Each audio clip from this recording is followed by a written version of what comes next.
그때 당시에 제가 선곡했던 곡이 그게 뭐였지? 그래서 이제 편입시험을 알아보게 되니까 그때 당시에 동아방송예술대학교 그리고 호원대학교 이렇게 편입이 있다라는 사실을 좀 알게 되었어요. 호원대학교 같은 경우는 편입 TO가 그래도 좀 있는 편이었지만 동아방송예술대학교 같은 경우는 편입 TO가 조금 적은 편이었던 것 같아요. 한 남자 여자 보컬을 합쳐서 한 명에서 2명 정도 그렇게 TO가 좀 있었던 것 같고요.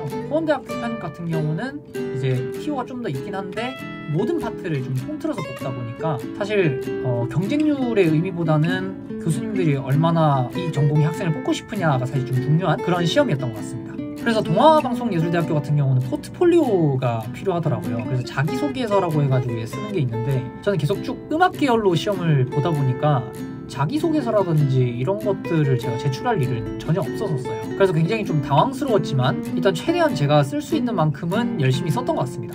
어떻게 썼는지 정확하게 기억이 안 나요. 근데 아직까지도 그 자기소개서를 쓰는 거는 동아방송예술대학교 편입시험에서 되게 중요한 부분이 있다고 합니다. 이제 그렇게 포트폴리오를 쓰고 이제 동아방송예술대학교에 시험을 보러 갔는데 대기실에서 갑자기 딸꾹질이 막 나기 시작하는 거예요. 제가 딸꾹질이 그렇게 자주 나는 편은 아닌데 한 번 나면은 되게 좀 오래 딸꾹질이 좀 나는 편이에요. 계속 고사장에서 딸꾹질을 하다가 이제 어디까지 계속 딸꾹질이 이어졌냐면 그 대기를 할 때 있죠. 저희가 고사장에 들어가기 직전까지도 딸꾹질이 계속 나는 거예요. 아니 이거 무슨 안 되려면 이렇게도 안 되나 싶은 생각에 시험을 포기할까까지 생각을 했습니다. 하지만 이제 정말 기적과 같이 딱 들어가기 직전에 딸꾹질은 멈췄고 뭐 노래를 부르는데 전혀 지장이 있진 않았어요. 그때 당시에 제가 선곡했던 곡이 검색을 한번 해볼게요. 네, 김연우의 사랑한다 안 한다라는 노래였는데 사실 그 노래를 막 그렇게 많이 연습한 게 아니라 그때 당시에 그냥 제가 딱 꽂혔었던 것 같아요. 그래서 그냥 그 노래 MR도 그냥 제가 그냥 편집해가지고 반주자를 대동한 것도 아니고 그냥 가서 시험을 봤습니다. 근데 제 생각에서는 이제 입시곡을 부르고 그냥 잘릴 줄 알았는데 한 곡을 더 욕을 하시는 거예요. 근데 팝송이 준비된 게 없잖아요. 그래서 고민을 하다가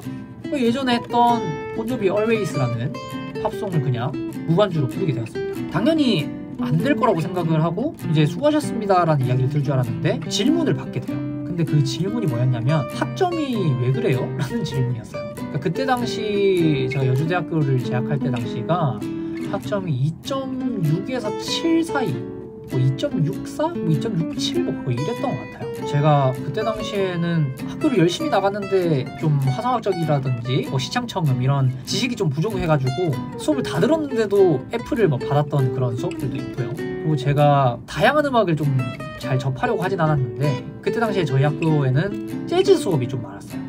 그래서 재즈 수업을 이제 갔는데 이제 안 좋은 평을 자꾸 듣고 이제 이러다 보니까 나중에는 가기가 싫어져서 제가 빠지게 됐던 그런 수업들도 있고요.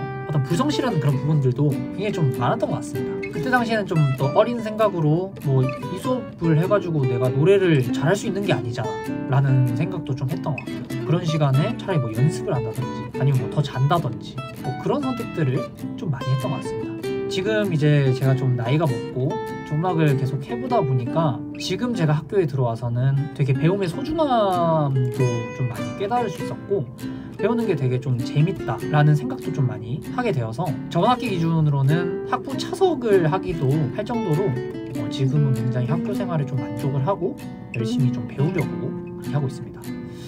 근데 이제 지금 뭐 분위기를 보니까 다들 또 열심히 하는 친구들이 많아서 이번 학기에는 어려울 수도 있지 않나 이런 생각을 하는데 뭐 그런 뭐 이제 장학금 이런 걸 떠나서 지금 공부하는 게 되게 재밌다라는 생각이 좀 많이 듭니다.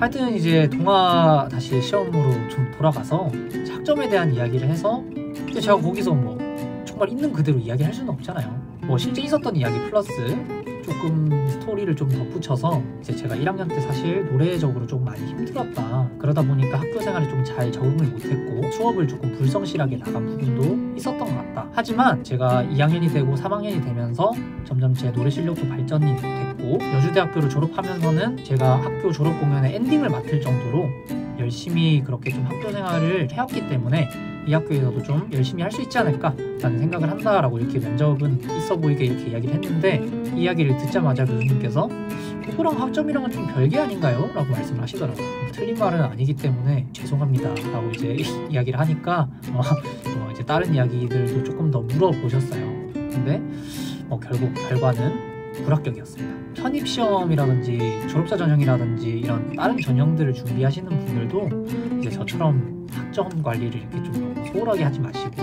도움이 안 되는 수업은 정말 없어요. 정말 우리가 살다 보면 정말 어떤 거를 사용할 수 있을지 정말 모르거든요. 학교 수업도 게을리하지 않았으면 좋겠다는 생각을 합니다.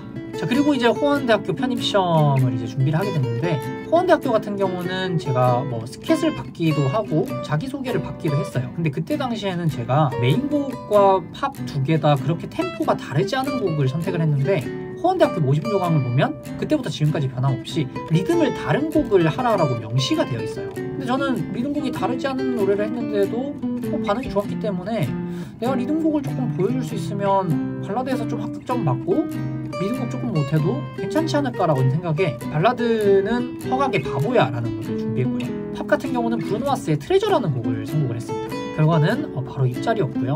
오히려 리듬곡을 선곡했을 때가 더 반응이 안 좋았던 것 같습니다.